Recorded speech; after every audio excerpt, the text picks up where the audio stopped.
मंत्र पाठ। ओम सहनावतु सहनौ भुनक्तु सह वीर्यं करवावहै तेजस्विनावधीतमस्तु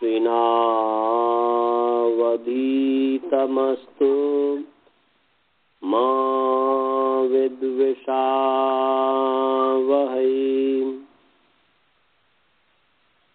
येन धौता गिरः पुंसां विमलैः शब्दवारिभिः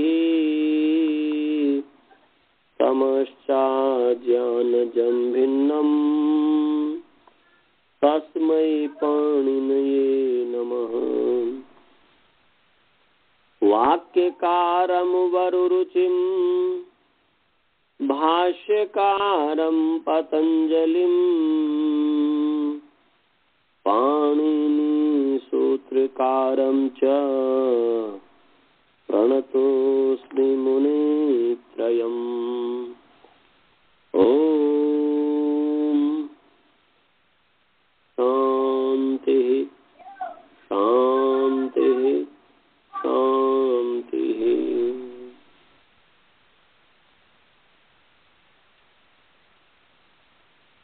भगवान की कृपा से, ईश्वर की कृपा से हम पाठ प्रारंभ कर रहे हैं।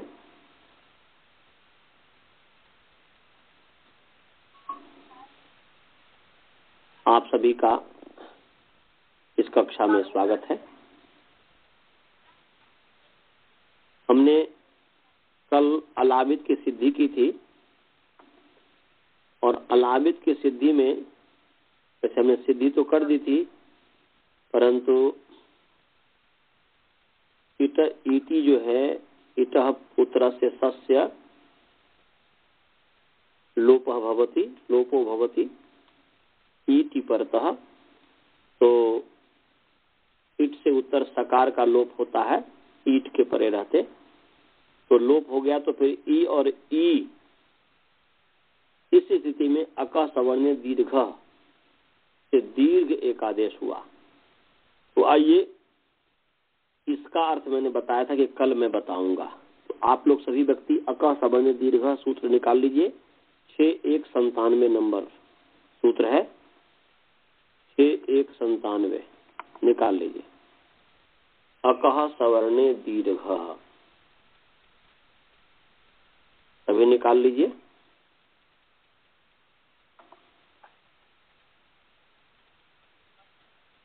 अकः सवर्णे दीर्घ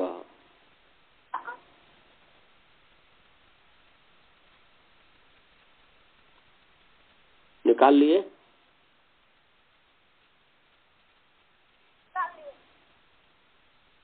राजभल्ला जी निकाल लिए, अनंत जी निकाल लिए जी, निकाल लिया सर जी। अकः सवर्णे दीर्घ, अकः ककारांत पुंलिंग अक शब्द पंचमी विभक्ति एक वचन है।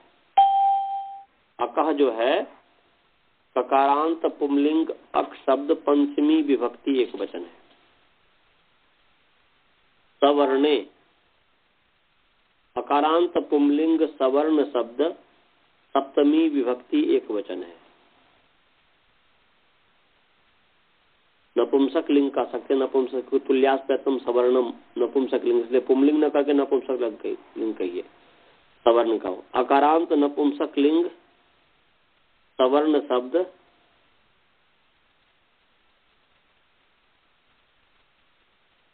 सप्तमी विभक्ति एक वचन है।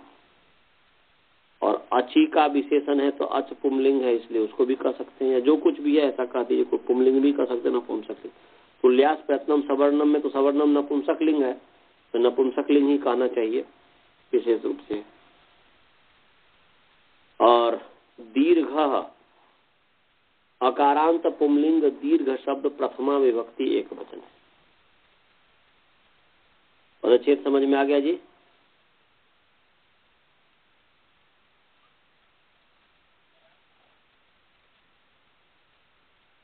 अजय अकः सवर्णे दीर्घः, अकः पंचमी विभक्ति एक वचन, सवर्णे सप्तमी विभक्ति एक वचन, दीर्घ प्रथमा विभक्ति एक वचन। ये सभी को समझ में आ गया? चलिए जी आ गया। अब जो है ऊपर से अनुवृत्ति लाएंगे, इसमें समास तो है ही नहीं, अनुवृत्ति लाएंगे ऊपर से। तो अनुवृत्ति जो है इको एनर्जी से अच्छी की अनुवृत्ति आ रही है। इको एनर्जी शायद 71 नंबर या 71 या 71 नंबर शायद सूत्र होगा लग रहा है। तो इको एनर्जी से अच्छी की अनुवृत्ति आ रही है। विद्यार्थी सब सुन रहे हो कि नहीं? सब सुन रहे हो कि नहीं? समझ में आ रहा है? इको एनर्जी कितने नंबर सूत्र है? 74 नंबर है, 74, 6-1-74 और संहितायाम 70। तो संहितायाम की भी अनुवृत्ति आ रही है, इको एनर्जी से अच्छी की अनुवृत्ति आ रही है, और एक पूर्व परयो हो, हट गया गुरुकुल में, एक पूर्व परयो कितने नंबर सूत्र है? 81 नंबर सूत्र है। ठीक है, बहुत सुंदर, धन्यवाद। तो 6181 से एक पूर्व परयो की अनुवृत्ति आ रही है। किसकी अनुवृत्ति आ रही है जी? एक पूर्व परयो की अनुवृत्ति आ रही है।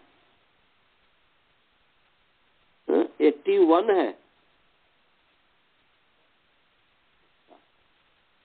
तो एक पूर्व परयोग की अनुवृत्ति आ रही है। तो अब जो है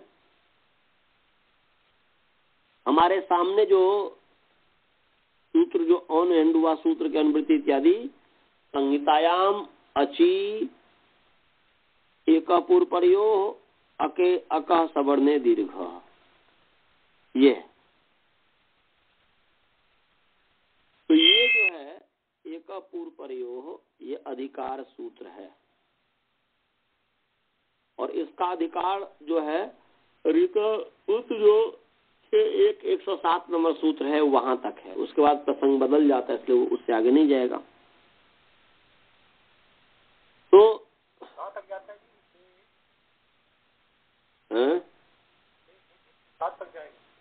6-1-1 मैंने रीता उत होगा ना, रीता उत पहले तक, वहां तक रीता उत तक, समझ गए? वहां तक अनुवृत्ति जाती है, उसका इसका अधिकार जाता है। अब जो है अका पंचमी है,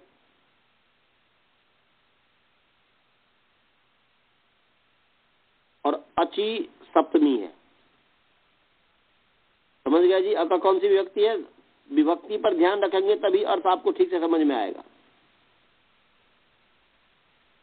तो ध्यान रखिएगा। अका जो है पंचमी है। पंचमी होने से क्या लाभ हुआ, कोई भी बता सकता है? पंचमी होने से क्या लाभ हुआ? पंचमी होने से कौन बता सकता है? पंचमी होने से क्या लाभ हुआ? वसुधा जी बता सकती है? आ जाएगा सर, ये तस्मादिति उत्तरस्य, उसके अनंतर तस्मादित्युत्तरस्य, तस्मादित्युत्तरस्य से उत्तरस्य यहाँ पर आ जाएगा, उत्तरस्य पद। तस्मादित्युत्तरस्य का मतलब है कि जहाँ जहाँ पंचम्यर्थ का निर्देश हो तहाँ तहाँ अव्यवहितस्य उत्तरस्य, ये दोनों पद पहुंच जाता है। उत्तरस्य तो पहुंचेगा ही पहुंचेगा, और अव्यवहितस्य वो प्रसंगानुसार कहीं पर पहुंचता है, कहीं नहीं पहुंचता है, तो उत्तरस्य पहुंच जाता है। तो क्या अर्थ हो गया कि अकः उत्तरस्य, क्या अर्थ हो गया जी? अकः उत्तरस्य, अकः उत्तरस्य, उत्तरस्य, यही हुआ ना जी? तो और सवर्णे में सप्तमी है, सवर्णे में क्या है जी? हाँ, तो सप्तमी होने से क्या लाभ हुआ?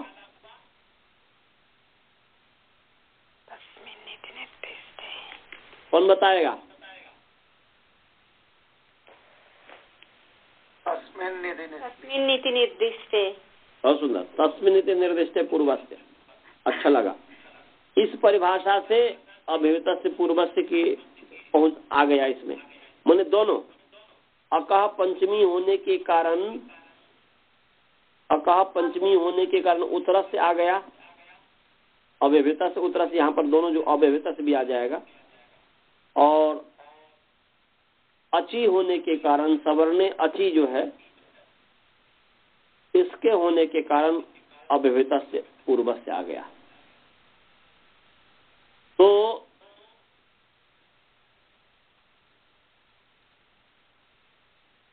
अर्थ क्या हो गया? अर्थ हो गया कि अकः उत्तरस्य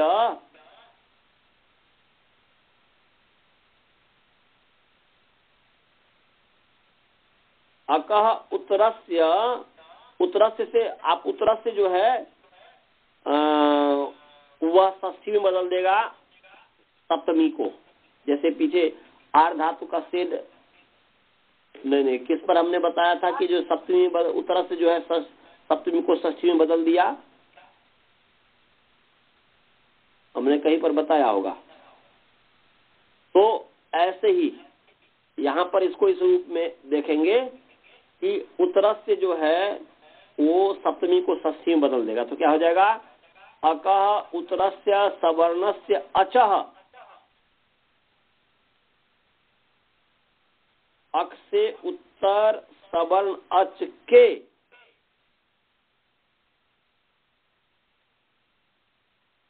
स्थान में,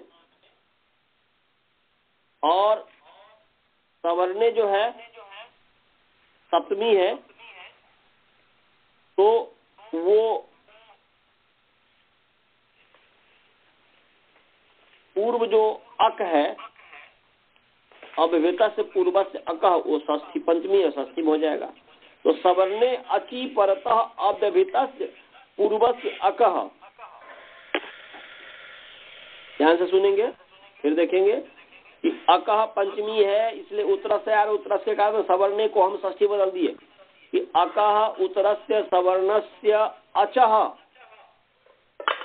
सवर्णे अची परतः अव्यवहिता से पूर्व से अकः।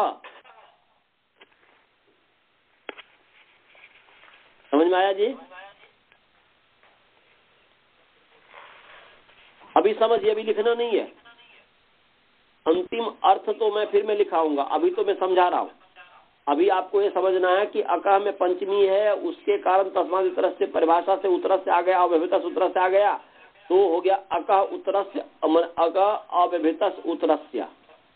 तो अक से अव्यवहित उत्तर तो के अव्यवहित उत्तर क्या होना चाहिए?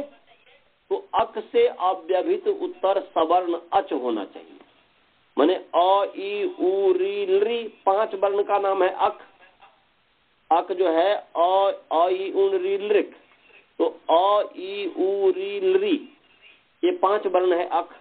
तो अक से उत्तर माने अ से उत्तर आ, वो अ के जितने भी भेद हैं सवर्ण अच 18 जो भेद हैं, तो अ से उत्तर 18 जो वर्ण है उससे उत्तर जो 18 वर्ण माने अ, तो अक से माने अ से उत्तर वैसा ही सवर्ण अच, ऐसे ई से भी उत्तर वैसे ही ई सवर्ण अच, उ से भी उत्तर वह सवर्ण अच माने माने अ से उत्तर अ, ई से उत्तर ई, उ से उत्तर उ, री से उत्तर री, री से उत्तर री, तो अ ई उ री री।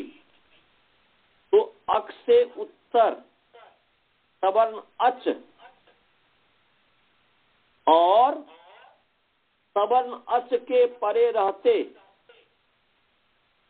अव्यवहित पूर्व जो अक, इन दोनों, क्योंकि एक का पूर्व प्रयोग की अनुवृत्ति आ रही है, पूर्व प्रयोग इसकी अनुवृत्ति आ रही है। तो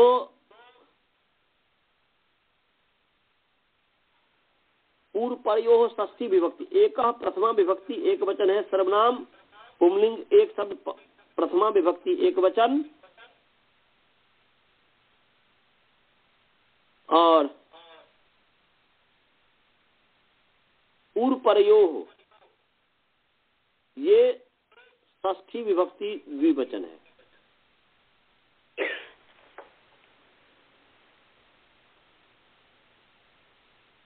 तो पूर्व पर के स्थान में, तो पूर्व क्या है? पूर्व है अक, पर क्या है? पर है सवर्ण अच। तो अक से उत्तर सवर्ण अच और सवर्ण अच के परे रहते अव्यवहित पूर्व अक, इन दोनों के स्थान में माने ई और ई, जैसे अभी अलावित की सीधी करेंगे ह्रस्व इकार और दीर्घ इकार, तो उस अक जो ई है उससे उत्तर सवर्ण अच दीर्घ ई है, और सवर्ण अच दीर्घ के परेते पूर्व में जो ई है अक, तो इन दोनों के स्थान में दीर्घ एक भवति, माने एक दीर्घ भवति, एक दीर्घ होता है। माने दोनों के स्थान में एक दीर्घ होगा, दो दीर्घ नहीं होगा। ई और ई के स्थान में एक दीर्घ, माने एक दीर्घ भवति, दीर्घ एकादेश भवति, माने दीर्घ एकादेश होता है। माने अक से उत्तर अकह। इसमें ऐसा भी कर सकते हैं कि आप प्रथमा उत्तरस्य को प्रथमा में बदल लीजिए और कर दीजिए अकह अव्यभितः उत्तरः यह सवर्णः अच, सवर्णे अचि परतः अव्यभितः पूर्वः यो अक, तयोः पूर्व परयोः स्थाने एकः दीर्घः भवति या दीर्घः एकादेशः भवति। ये अर्थ बन गया। आप उत्तरस्य को षष्ठी भी कर सकते हैं, उत्तरस्य सवर्ण से, माने अवर्ण से उत्तर, अवर्ण से उत्तर, सॉरी अक से उत्तर सवर्ण अच के स्थान में, और सवर्ण अच के परिरहते अव्यभित पूर्व अक के स्थान में। तो के स्थान में पूर्व प्रयोग फिर है कि षष्ठी को एक साथ मिला दीजिए ना, तो वहां पर पूर्व प्रयोग के साथ, इसलिए पूर्व अक और पर सवर्ण अच, इसके स्थान में दीर्घ एकादेश होता है। इसलिए क्या कीजिए, वैसा भी कर सकते हैं और प्रथमा में कर दीजिए। प्रथमा में करेंगे थोड़ा और सहूलियत लगता है, मुझे लगता है कि तो अकह अव्यभितः उत्तरः यह का अध्याहार कर लीजिए, तो अकह अव्यभितः उत्तरः यह सवर्णः अच, और सवर्णे तस्मिन का भी अध्याहार कर लीजिए, क्योंकि यत और तत् का नित्य संबंध है। जब आपने यह का अध्याहार किया तो तत् का अपने आप यत तदोर नित्य संबंध है। तस्मिन सवर्णे अचि परतः अव्यभितः पूर्वः यो अक, तयोः पूर्व परयोः स्थाने एकः दीर्घः भवति, अर्थात दीर्घः एकादेशः भवति। समझ में आ गया सभी को? लिख लिए? अब लिख लीजिए, गुरुकुल में लिख लिए जी। क्या लिखे? हाँ जी, नहीं लिखे हैं। हाँ तो लिखिए अब।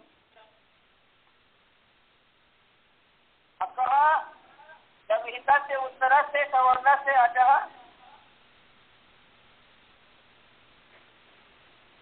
और सवर्णे अचि परतः अव्यभित से पूर्व से अकह। प्रथमा विभक्ति में अर्थ लिखिए।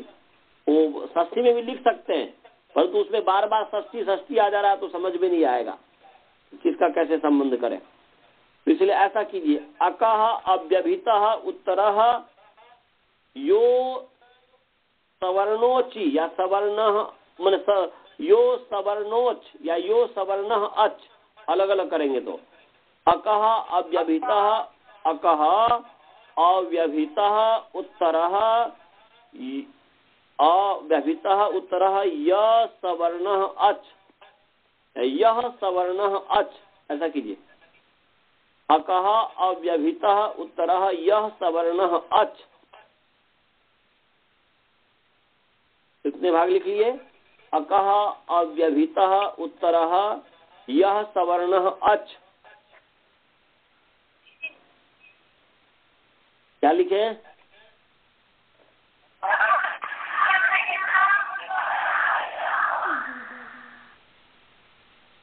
एक व्यक्ति बोलो, सब एक साथ बोलते हो तो नहीं समझ में आता है मुझे।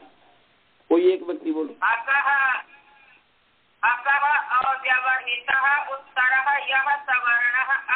Very nice. और तस्मिन का फिर अध्याहार कर लो यत् के कारण। तस्मिन सवर्णे अचि परतः,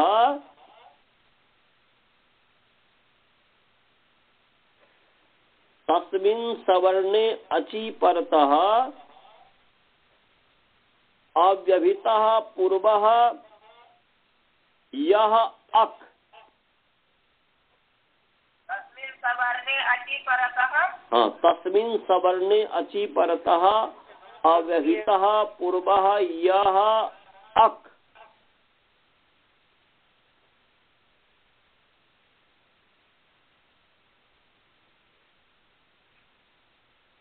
तस्मिन् सवर्णे अचि परतः अव्यभितः पूर्वः यह अक।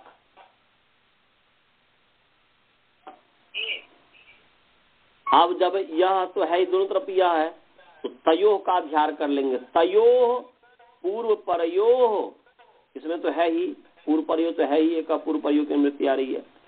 तयोः पूर्व परयोः स्थाने, तयोः पूर्व परयोः स्थाने,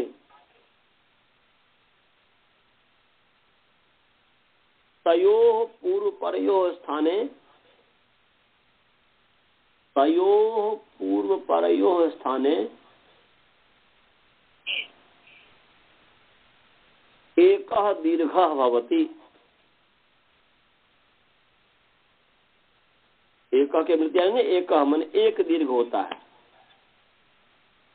ये नहीं कि दोनों दोनों दीर्घ हो जाएगा, दोनों मिलकर के ई और ई मिलकर के एक दीर्घ होगा बस।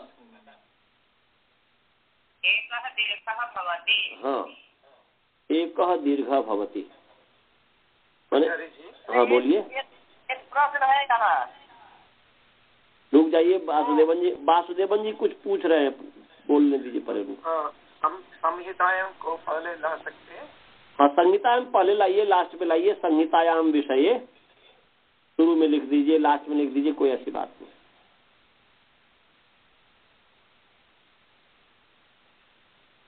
क्या लिखा जी?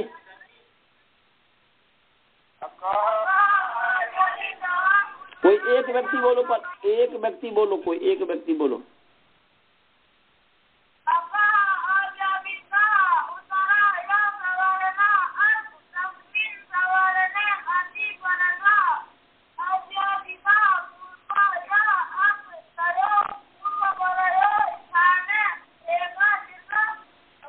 हाँ, संहितायाम विषय, संहितायाम की मृत्यु आ रही है, लास्ट में संहितायाम ले आओ।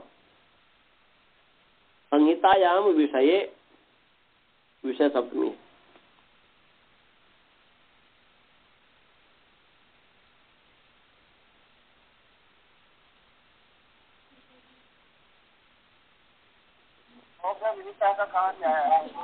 संहितायाम की मृत्यु आ रही है ना, 70 नंबर जो सूत्र है।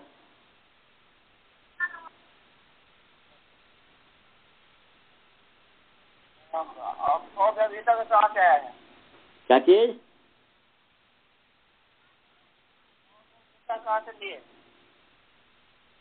ये हमने तस्मृति निर्देश पूर्वस्य से लिए और तस्मादित्तरस्य से लिए।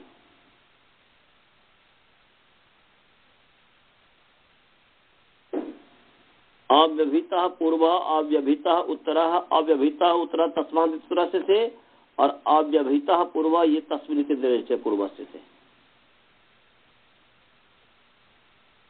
उस परिभाषा के कारण। सभी को समझ में आ गया ये अर्थ? एक ही कुछ है ना, एक का पूर्व पढ़ियो संहितायाम अच्छी की अनुमति नहीं है, इको नीति से अच्छी की अनुमति नहीं है।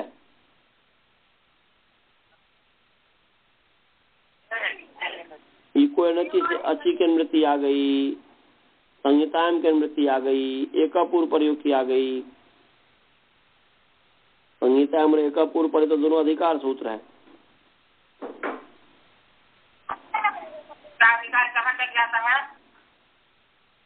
एकापूर्व प्रयोग का और तक जाता है ना 6-1-107 तक। चलिए जी, सभी को समझ में आ गया? अनंत जी आ गया जी। वहाँ पर मुझे देखना पड़ेगा।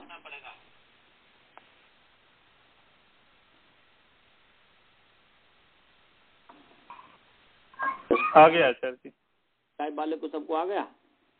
जी आ गया जी। तो अब चलिए घटा, इसी को सरल भाषा में सिद्धांत कौमुदी में या प्रथमावृत्ति में सरल भाषा में अर्थ करते हैं कि अकह उत्तरस्य सवर्णे अच्छी परतः पूर्व प्रयोग हरि दीर्घ एकादेशो मने दीर्घ एकादेशो भवति संहितायाम विषय, ऐसे करके करते हैं। तो सरल है। हमने जो बताया वो सूत्रार्थ जैसे होना, जैसे अनुवृत्ति आई जिस तरीके से होना चाहिए उन सबको ध्यान में रख करके बताया है। तो इस चीज को ये ध्यान में रखिएगा, पूर्ण अर्थ जो मैं बताया वही है। अब जो है आइए अपने प्रसंग में कि यहाँ पर ई और ई है, तो ई अक है, उस अक से उत्तर सवर्ण अच दीर्घ ईकार परे है और अव्यभित है, माने ई। अब अलावित की सिद्धि में देखिए ना, अलावित की जो सिद्धि कर रहे हैं तो अलौ ई त है। इस स्थिति में ई के पर में ई दीर्घ ईकार है, तो अक है ई, उस अक से उत्तर अव्यभित उत्तर, माने अव्यभित माने दोनों के बीच में कोई दूसरा वर्ण नहीं आना चाहिए। तो यहाँ पर ई और ई के बीच में कोई दूसरा वर्ण है ही नहीं, तो अव्यभित उत्तर हो गया। तो अक से अव्यभित उत्तर सवर्ण अच है दीर्घ ईकार, और सवर्ण अच के परे रहते अव्यभित पूर्व है अक ई। तो तयो पूर्व परयो स्थाने, उस पूर्व जो ई और पर जो दीर्घ ईकार, इनके स्थान में एक दीर्घ होगा, दो दीर्घ नहीं होगा, चार दीर्घ नहीं होगा, एक दीर्घ होगा। बस ई मिलकर के दीर्घ एक आदेश हो गया, एक आदेश हो गया, दोनों के स्थान पर एक ही होगा, दो चार इत्यादि नहीं होगा। समझ गया जी? इनके स्थान पर एक आदेश होंगे, दीर्घ एक दीर्घ आदेश होगा, तो एक दीर्घ आदेश हो गया तो ई हो गया, तो अलौ ई त। अब सवर्ण क्या है ये भी मैंने बता दिया था कि तुल्यास प्रयत्नम सवर्णम, माने जिसका आभ्यंतर प्रयत्न स्थालवादी स्थान और आभ्यंतर प्रयत्न जिस वर्ण का जिस वर्ण के साथ तुल्य होगा वो मिथ्या जो है परस्पर जो है सवर्ण होगा। तो ई का जो आभ्यंतर प्रयत्न और दीर्घ ईकार जो है, इन दोनों का आभ्यंतर प्रयत्न दोनों तुल्य है। अर्थात यहाँ पर जो है इकार का आभ्यंतर प्रयत्न विवृत है, दीर्घ ईकार का भी आभ्यंतर प्रयत्न विवृत है, आभ्यंतर प्रयत्न दोनों का तुल्य है और स्थान भी तुल्य है। ई का भी स्थान तालु है तालव्या, और दीर्घ ईकार का भी तालु स्थान है, इसलिए ये स्थान भी तुल्य है, तालव्य वर्ण है और ये विवृत है आभ्यंतर प्रयत्न, इसलिए दोनों परस्पर सवर्णी है। तो सवर्ण अच परे है ही, तो पूर्व पक्ष में दीर्घ एकादेश हो गया, तो अलौ ई त हो गया। अब इस स्थिति में एचो यवायावह, एचो यवायावह इसका अर्थ हमने बता दिया था, संहितायाम की अनुवृत्ति आ रही है, अच्छी की अनुवृत्ति आ रही है। तो क्या अर्थ हो गया कि एच स्थाने अयवायावह भवन्ति अची परतः संहितायाम। अलावीत का ही बता रहे हैं क्या? हाँ जी, अलावीत में ही कर रहे हैं ना? अलावीत में ही कर रहा हूँ। अलौ ई त जो है इसमें औ को आब होगा ना जी, तो एचो यवायावह, तो ये कहता कि एच स्थाने अयवायावह भवन्ति, अयवायावह आदेशा भवन्ति, अचि परतः संहितायाम विषय। तो इसका अर्थ मैंने बता दिया हुआ, इसलिए अभी मैं इस पर ज्यादा नहीं बोलूंगा। तो एच हो गया एओ अयौ, तो औ है यहाँ पर लौ का जो औ है लकारोत्तरवर्ती औकार, वो हो गया एच। इसके स्थान पर क्रम से जो है तो औ के स्थान पर जो आव हो जाएगा, क्योंकि ए को ऐ, ओ को अव, ऐ को आय और औ को आव, तो यहाँ पर आव हो गया। तो अच परे रहते तो दीर्घ इकार अच परे है ही, तो अ ल आब ई त।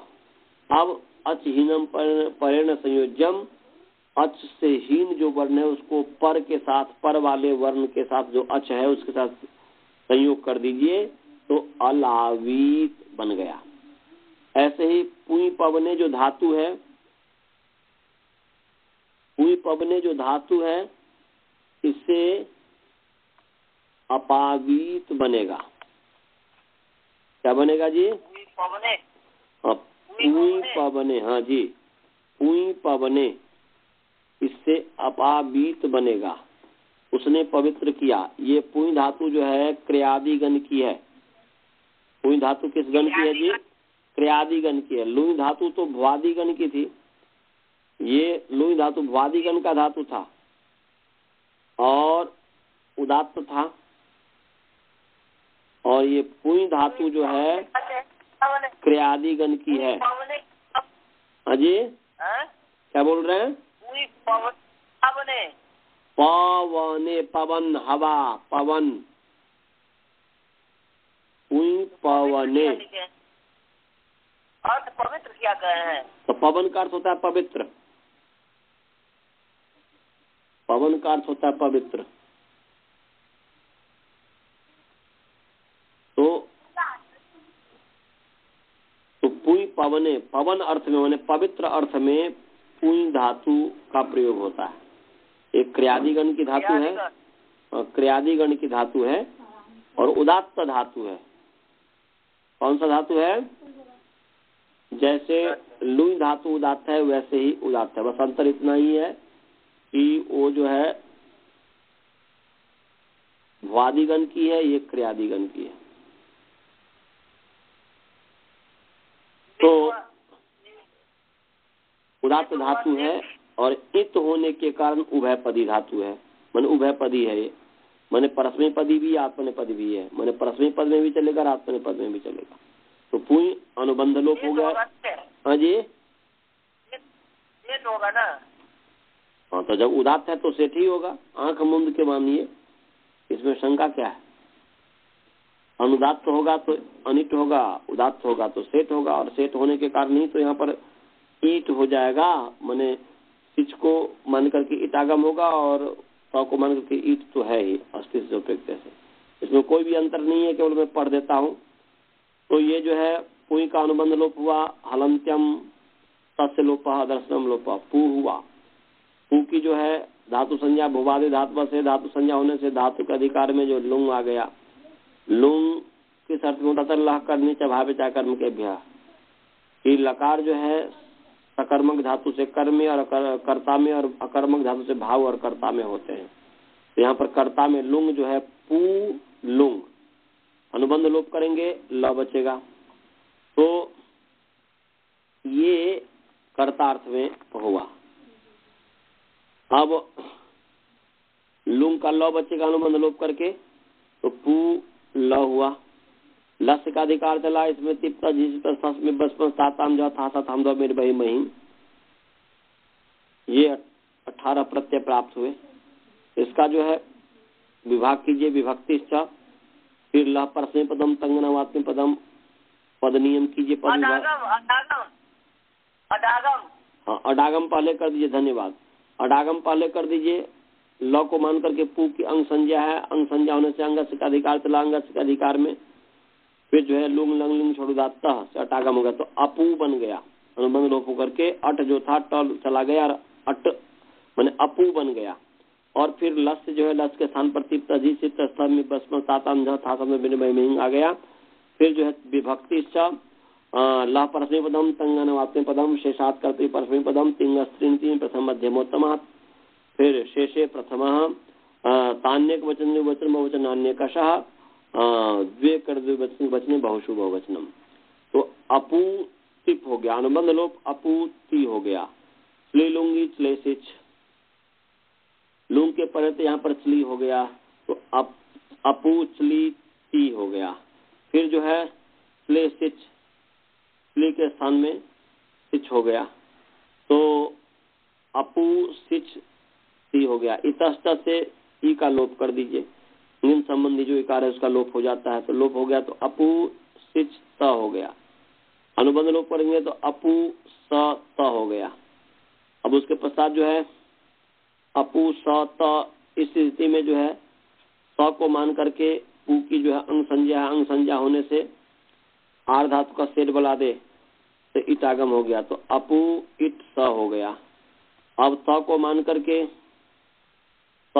करके इसकी जो है अंग संज्ञा है, माने पू स माने पू इस जो है इसकी अंग संज्ञा है, और अंग संज्ञा होने से अस्थि जो पिकते अस धातु और जो सिजंत अंग है, तो ये सिजंत अंग है, उससे उत्तर जो है अपिक्त हलादि सार धातु को ईट आगम होता है। तो यहीं पर मैं बोला था, यहाँ पर अस्थि जो पिकते अपिक्ते जो है यहाँ पर सप्तमी जो है षष्ठी में बदल गया, तो ईट हो गया। अनुबंध लोप हुआ तो अपू ई स ई त।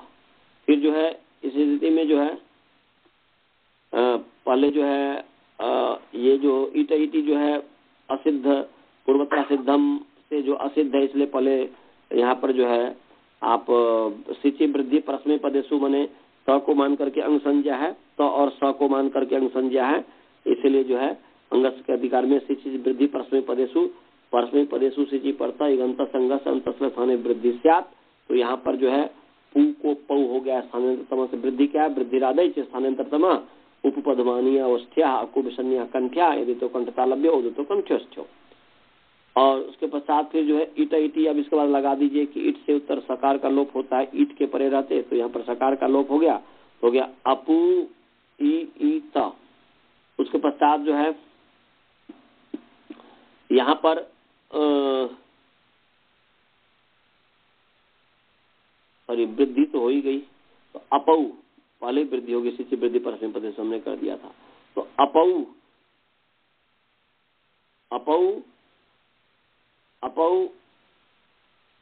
ई है। अब ई को जो है यहाँ पर जो अक समय दीर्घ, तो दीर्घ कर दीजिए। अक से उत्तर सवर्ण अच परे है, और सवर्ण अच के परे पूर्व में अक है, इस दोनों के स्थान पर एक दीर्घ एक आदेश होगा, तो ई हो गया। तो अपौ ई त, अब कर दीजिए। फिर जो है तुल्यास्त्रतम सॉरी एच कर दीजिए, तो आकर्षण दीर्घ में तुल्यास्त्रतम सवर्णम होगा, और एच कर दीजिए, और एच करके पौ को आब हो गया, औ को आब हो गया, तो बन गया अपावीत, अपावीत बन गया।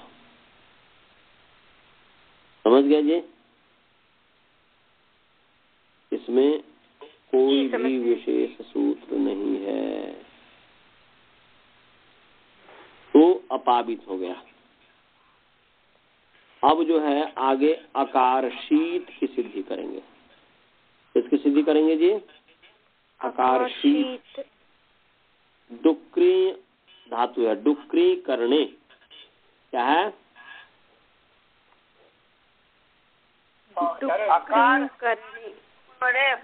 रुक जाइए, राजभल्ला जी कुछ पूछ रहे हैं। हाँ, क्या पूछ रहे हैं जी? धातु जो बोला उसमें दीर्घ उकार है क्या? हाँ, दीर्घ उकार है, पू दीर्घ है। हाँ, अब बोलिए। अब शायद वसुधाबन जी कुछ पूछ रहे हैं। आकार शीत श के ऊपर आकार शीत। हाँ, वसुधाबन जी आप कुछ पूछ रही थी? नहीं जी, डुक्रिंग करने, जस्ट आई प्रॉम्प्टेड डुक्रिंग करने, दैट्स इट। अच्छा, मतलब डुक्री करने, कर्ण अर्थ में डुक्री धातु है। डुक्री, ड और हस्वी का डू, क और हस्वी का री, क्री और य हलंत, डुक्री। और करने, करने माने करने अर्थ में, करने अर्थ में डुक्री धातु का प्रयोग होता है। ये तनादि गण की धातु है। किस गण की धातु है जी? अनादि गण की। और धातु अनुदात्त है।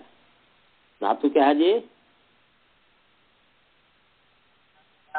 अनुदात्त होने से लाभ क्या हुआ? कौन बता सकता है इसमें? ईट नहीं आएगा। ईटागम नहीं होगा। तो अनुदात्त गीत तो अनुदात्तित है। अनुदात्तित थोड़े है, अनुदात्त धातु। अनुदात्त धातु तो अनिट होता है। हाँ हाँ हाँ, बस यही अनुदात्त होने का ये लाभ हुआ कि अनिट हुआ, मैंने ईटागम नहीं हुआ। एकाचा उपदेश से जो है अनिट मैंने ईटागम निषेध होता है। इसलिए अब समझ में आ रहा है भाई जी? मैं कहता था वहां पर कि ये सेट और अनिट, उदात्त होगा तो सेट हो जाएगा और अनुदात्त होगा तो अनिट हो जाएगा। समझ में आ रहा है? हाँ, तो उसका फिर निषेध हो जाएगा। अच्छा, हाँ, तो अनिट ही हुआ ना, मैंने ईट का निषेध हो गया, मैंने अनिट हो गया। मैंने निषेध, इट मन इट, इट का निषेध, इट नहीं होता है तो अनुदात्त है अर्थात अनिट है। और इत होने के कारण इत है, इत होने के कारण ये उभयपदी है। आत्मनेपद पद में भी है, परस्मैपद पद में। तो आकर्षित जो है परस्मैपद पद है। तो डिक्रे अनुबंध लोप माने यो का हलंत्यम से संज्ञा, डू का चूटू से। ठीक मैं बोला जी? मैं चूटू बोला, मेरे मुख से चूटू निकल गया। ठीक मैं बोला?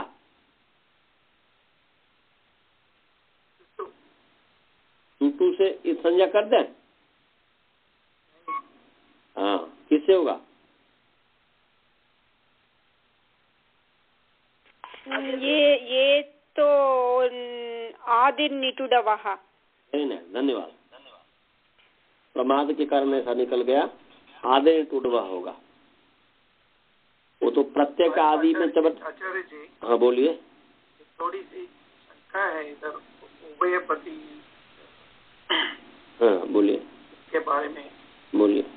पाणिनि शास्त्र में उभयपदी शब्द का प्रयोग नहीं होता है, लेकिन भाष्य में और काशिका में उभयपदी शब्द प्रयोग करते हैं कि नहीं? उभयपदी का मतलब क्या हुआ? दोनों आत्मनेपद और परस्मैपद में। हाँ, तो बस ये है। वहां पर तो सीधे वो पाणिनि अष्टाध्याय में तो कहा कि भाई स्वरितः कर्तृभिप्राय क्रिया फल है। क्रिया का फल जब कर्ता को मिलता है तो आत्मनेपद हो जाता है, और क्रिया का फल कर्ता को न मिलकर के अन्य को मिलता है तो परस्मैपद हो जाता है। तो इसके आधार पर ये फलित अर्थ है, फलितार्थ है उभयपदी। अच्छा, समझ गए? हाँ हाँ, फलित अर्थ है, फलितार्थ है उभयपदी। तो चलिए, तो डुक्री जो है यों की जो है हलंत्यम से संज्ञा, डू की जो है आदर टूडवा से। तो उपदेश से आदर मने ई टू डू, डू की जी। उपदेश में आदि जो ई टू डू है उसकी संज्ञा होती है। इसकी व्याख्या हमने आदर टूडवा की व्याख्या कर दी हुई है ना जी? नहीं की है? आदिर, हाँ जी,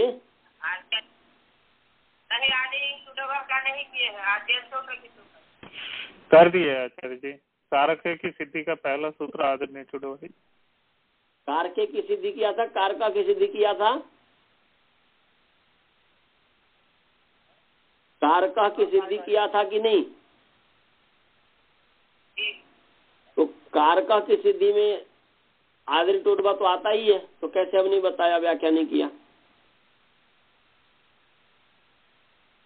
बताइए। ऐसा तो हो ही नहीं सकता कि नहीं किया हो।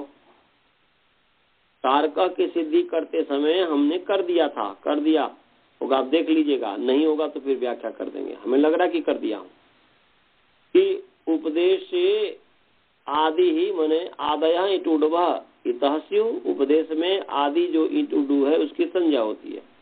तो उपदेश है डुक्री, इसका आदि है डू, आद्यवयवः मने उपदेशे आद्यवयवाः इटुडवः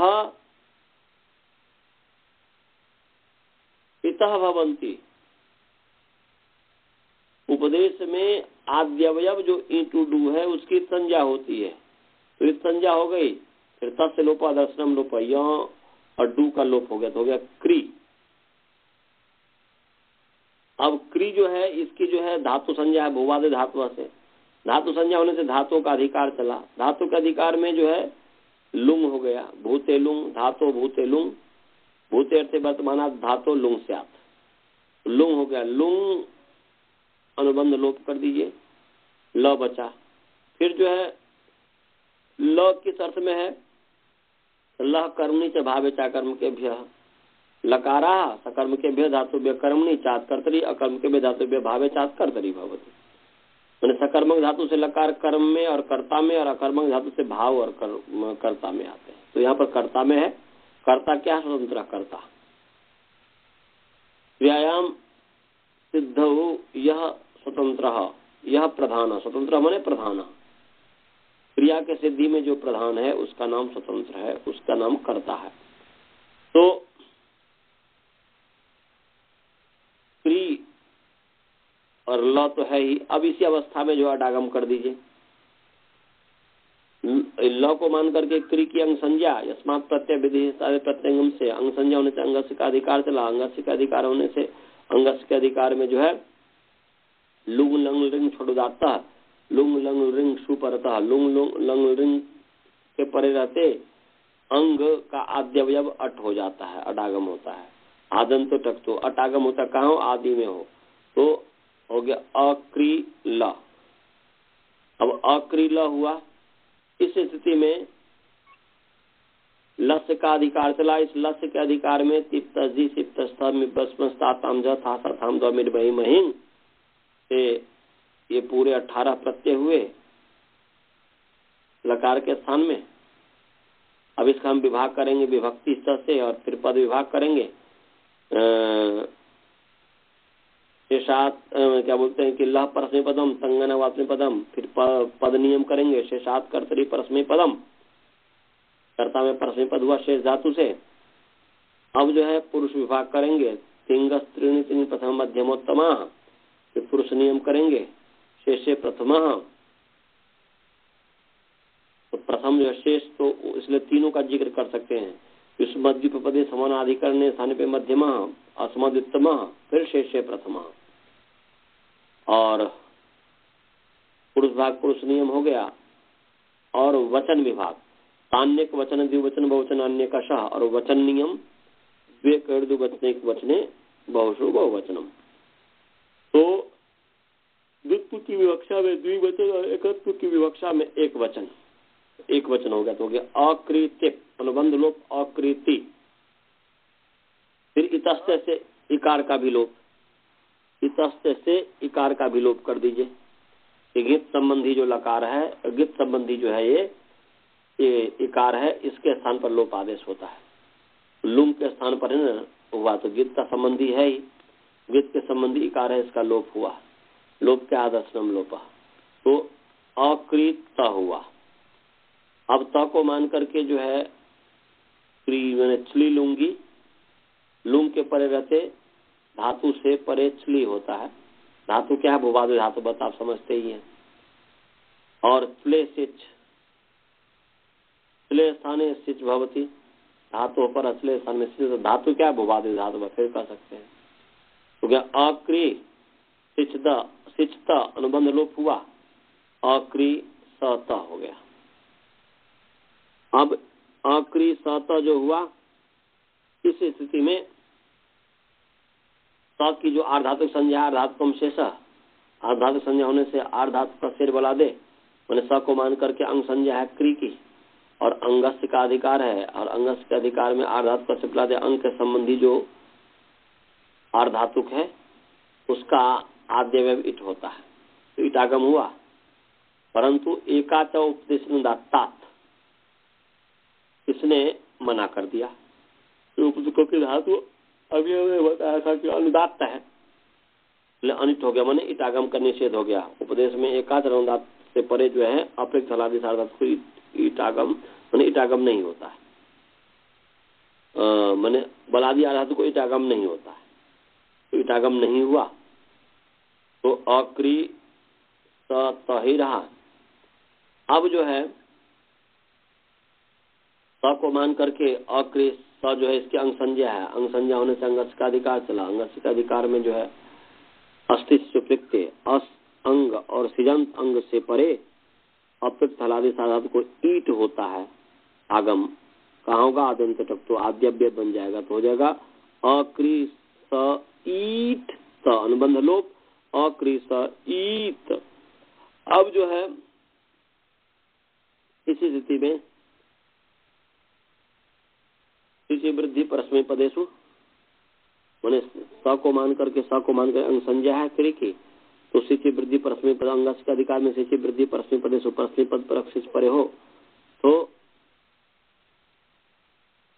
इगंत अंग के अंतिम अंग के स्थान में वृद्धि होती है। वृद्धि क्या है? वृद्धि रादेश। तो यहाँ पर आयु का नाम वृद्धि है, री का स्थान मूर्धा है, स्थान तो मिल नहीं रहा है, तो यहाँ पर क्या करेंगे?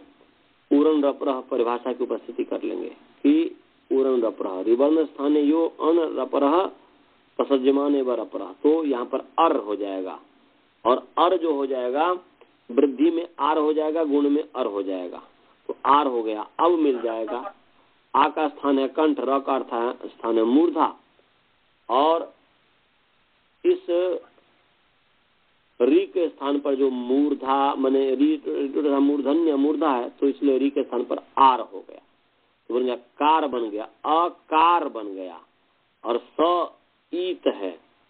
अब इसके पश्चात जो है आदेश प्रत्ययो, ये भी हमने इसका अर्थ भी बता दिया था कि आदेश प्रत्ययो हो कि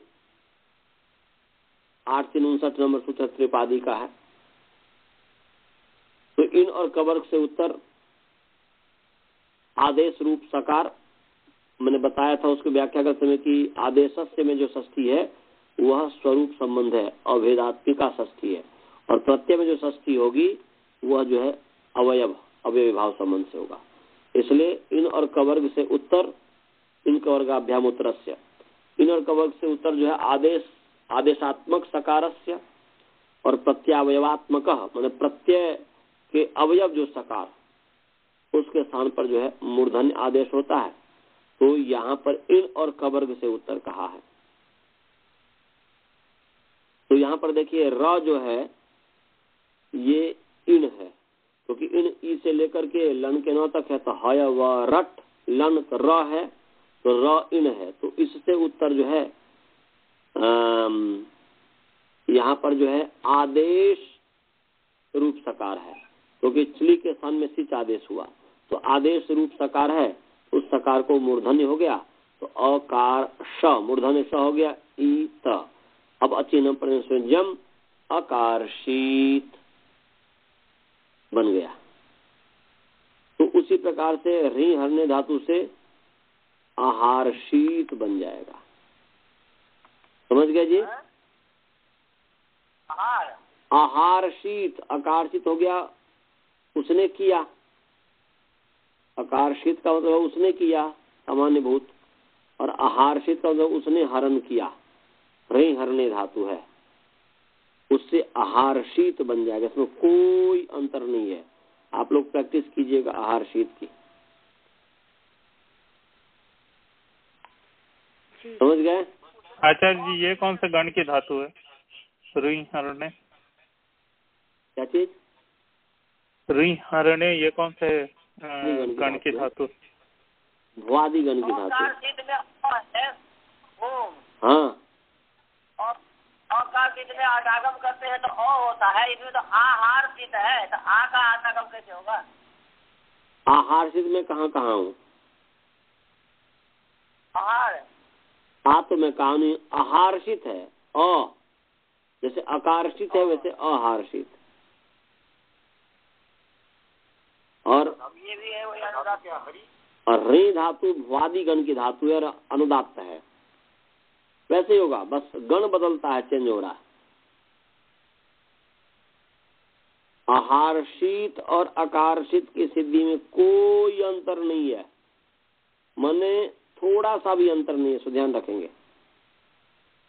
जो जो सूत्र अकारशीत में लगा है जो जो एफोरिज्म आकर्षित में लगा है वही एफोरिज्म जो है वही जो सूत्र है आहारषित में भी लगा है। बस ये आकार माने क्या बोलते हैं, ये आहारषित जो है भ्वादिगण की धातु है और आकर्षित जो है माने क्री जो धातु है वो तनादिगण की धातु है। बस इतने ही अंतर है। समझ गया जी? अनुदात्त धातु है। कोई शंका? किसी को कोई शंका है जो नहीं समझ में आया हो? नहीं, बोलिए। नहीं जी, कोई शंका नहीं है जी। शंका नहीं है जी, बहुत कुछ नहीं है। मंत्र है ना, कामोकार्षित मन्युरकार्षित। तो कामोकार्षित का अर्थ क्या है? कौन से वेद का मंत्र है वो जप में कामोकार्षित मन्युकार्षित संध्या वंदन में करते हैं हम। अच्छा, तो फिर मुझे देखना पड़ेगा ये संध्या बंधन में है। हाँ, तो वो आकाशित है। हाँ, आकाशित ऐसे ही करते हैं, कामोकार्षित मन्युरकार्षित। अच्छा, आकर्षित है उसमें। हम ऐसे ही जानते हैं आकर्षित। हाँ, तो देखना पड़ेगा फिर। यदि कामोकार्षित, यदि कामोकार्षित तो मैंने काम आकर्षित, काम ने किया, और आगे क्या है? मन्युरकार्षित। और मन्यु किया। हाँ, मैंने समझ गया। तो हो गया यहाँ पर तो मन्यु आकर्षित, तो मन्यु किया। अब वो प्रसंग हमने नहीं किया, मन्यु किया, काम किया है। हाँ, हाँ, काम किया, इच्छा किया, हम ध्यान करना है। हाँ, तो वो जो है मन्यु ने किया, काम ने किया, इच्छा ने किया, ये है। परंतु वो किस प्रसंग में किया वो देखना पड़ेगा। शब्दार्थ तो यही है। हमको ऐसा लगता है कि ऐसा जप करने से हम आत्मा को शुद्ध कर सकते हैं। हाँ, मतलब ये है कि भाई ये है कि जो कुछ भी करना इत्यादि ये मन इत्यादि कर रहा है। हाँ, मन करता है, इसलिए हमको समझना है कि हम आत्मा को शुद्ध करें, कोप को हटाएं जी, और काम को हटाएं। जी जी जी। ये काम क्रोध लोभ इत्यादि मन का धर्म है, आत्मा का धर्म नहीं है। हाँ, तो इसीलिए आत्मा का धर्म है, तो आत्मा का धर्म है नहीं, वो तो मन का धर्म है, तो मन करेगा। हाँ, भोगता है आत्मा, इसलिए उसके ऊपर प्रयोग कर देते हैं कि उसने किया। परंतु वास्तव में ये जो धर्म है, काम क्रोध लोभ इत्यादि जो धर्म है, इच्छा इत्यादि द्वेष इत्यादि जो धर्म है, ये मन का धर्म है, चित्त का धर्म है, आत्मा का धर्म नहीं है। और भोक्ता उसका होने के कारण हम उसके ऊपर प्रयोग कर देते हैं कि उसने क्रोध किया, उसने ये किया, उसने इच्छा किया। तो कभी नहीं सोचा था, इसीलिए। हाँ, ठीक है जी जी जी जी। तो ये जो है इस तरीके से है। तो चलिए, आत्मा मन को कंट्रोल नहीं कर पाता, मन हैवी हो जाता है। वो तो मन इसलिए हैवी हो जाता है कि हमारा अभ्यास नहीं है, अभ्यास नहीं है। वो ओम का क्या बोलते हैं कि ओम रूपी जो दूध है ना, ओम रूपी दूध, तो उसमें डालिए, अपने आप धीरे धीरे पवित्र हो जाएगा मन। जो उफान है वह समाप्त हो जाएगा। तो अधारणा ध्यान समाधि रूपी इससे बिलोइए, जैसे घी को बिलोया जाता है। तो चलिए मंत्र पाठ करें। अच्छा जी, धन्यवाद। ओम पूर्णमदः पूर्णमिदं पूर्णात् पूर्णमुदच्यते पूर्णस्य पूर्णमादाय पूर्णमेवावशिष्यते। ओम शांति शांति शांति।